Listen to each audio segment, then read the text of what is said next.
भारत एक विकासशील देश है और अभी भी लगभग 40% जनता गरीबी रेखा से नीचे है और न जाने कैसे अपना गुजारा करती है।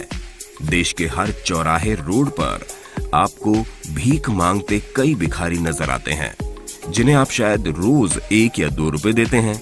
लेकिन जरा सोचिए कि आप जिस भिखारी को सिक्कों की भीख देते हैं वो असल जिंदगी में एक करोड़पति निकले तो आपके चेहरे का भाव निश्चित तौर पर देखने लायक होगा। लेकिन ये सच है। आज हम आपको जिन 9 भिखारियों से मिलवाने जा रहे हैं वे दरअसल भारत के सबसे अमीर भिखारियों में से एक है। वे सुविधा संपन्न हैं, उनके बच्चे कॉन्वेंट स्कूल्स में पढ़ते हैं, उनके पास खुद का बिजनेस है, दुकानें हैं और बैंक बैलेंस करोड़ों में है। इसके बावजूद भीख मांगना उनका पेशा है। लेकिन यदि आपने हमारा रहस्य टॉक शो चैनल अभी तक सब्सक्राइब नहीं किया है तो प्लीज नीचे जाकर इस लाल रंग के बटन को दबाकर सब्सक्राइब कर लीजिए और साथ में लगी घंटी को भी दबा देना ताकि हमारी वीडियो पहुंचे आप तक सबसे पहले।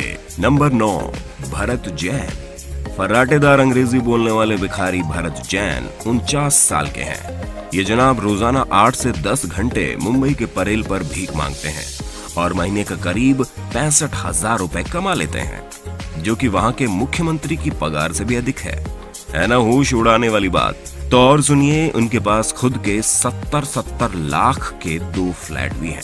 भरत भांडुप इलाके में एक जूस की दुकान के मालिक हैं। इसी जगह पर इनकी एक और दुकान है जिससे इनको 10,000 रुपए महीने का किराया मिलता है। भरत के परिवार में उनके पिता और बीवी बच्चे हैं। भरत हिंदुस्तान के सबसे अमीर भिखारी हैं। फिर भी अगर ये परेल पर भीख मांगते दिख जाएं तो हैरान मत होइएगा। नंबर 8, पप्पू कुमार। ये जनाब पटना से आते हैं। इनका बैंक बैलेंस 1 करोड़ से ऊपर है। फिर भी लोगों से ये कहकर भीख मांगते हैं कि कई दिनों से खाना नहीं खाए हैं, कुछ खाने के लिए रुपए दे दो, और अपने लड़के को इंग्लिश मीडियम स्कूल में पढ़ा रहे हैं। है ना मजेदार। नंबर 7, मासू। ये साहब फिल्म स्टूडियो में कपड़े बदलकर ऑटो से भीख मांगने वाली जगह पर पहुंच जाते हैं। मासू भी मुंबई के परेल से ताल्लुक रखते हैं। वहां उनका खुद का 1 कमरे का फ्लैट है, साथ ही 30 लाख रुपए की अन्य संपत्ति के साथ लगभग 60 लाख तक की संपत्ति है। परिवार वालों के समझाने के बाद भी ये फैशनेबल तरीके से भीख मांगना नहीं छोड़ते। नंबर 6, कृष्ण कुमार गीते। नल्लोसपुरा में रहने वाला कृष्ण कुमार गीते अपने भाई के साथ अपने खुद के फ्लैट में मजे से रहता है। वो दिन में 8 से 10 घंटे भीख मांगता है और महीने में 10 से 15,000 कमा लेता है। इसके अलावा कृष्ण कुमार के पास बैंक में लाखों रुपए जमा हैं। नंबर 5, सारवित्या देवी। इनसे मिलिए, यह है भारत की सबसे प्रसिद्ध महिला भिखारी सारवित्या देवी। ये पटना में रहती हैं और सालाना 36,000 रुपए LIC प्रीमियम का भुगतान करती हैं।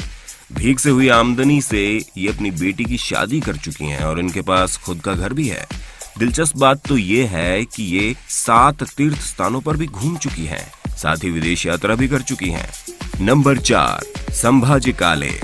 संभाजी भिखारी मुंबई के स्लम क्षेत्र विरार से आते हैं। इनकी रोजाना आमदनी 1500 रुपए की है।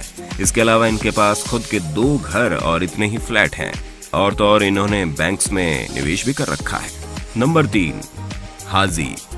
हाजी मुंबई से हैं। इनकी रोजाना की आमदनी 2000 रुपए है। त्योहारों के वक्त इनकी आमदनी बढ़ जाती है। इनके पास खुद का घर है और साथ में लगभग 15 लाख तक के प्लॉट्स। इसके अलावा हाजी का खुद का जरी का कारखाना है जहां 15 लोग काम भी करते हैं। अपने परिवार के समझाने के बाद भी ये भीख मांगना नहीं छोड़ते।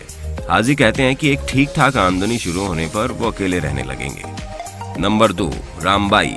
खम्म की रामबाई को हर कोई जानता है। ये खम्म में बहुत लोकप्रिय है। हालांकि इन्होंने अपनी संपत्ति का खुलासा तो नहीं किया, पर जिस दिन इनकी संपत्ति पोटरी का खुलासा होगा आपके जरूर होश उड़ेंगे। नंबर 1, लक्ष्मी दास। लक्ष्मी दास को सबसे बुजुर्ग भिखारी माना जाता है। लक्ष्मी 1964 में 16 साल की उम्र से भीख मांग रही है। लक्ष्मी दास को पोलियो है और इन्होंने भीख मांग मांग कर मोटा बैंक बैलेंस बना लिया है। अभी हाल ही में उन्हें बैंक का क्रेडिट कार्ड भी मिला है ना कमाल की बात। अब आप हमें कमेंट में बताइए कि किस भिखारी ने आपको सबसे ज्यादा चौंकाया।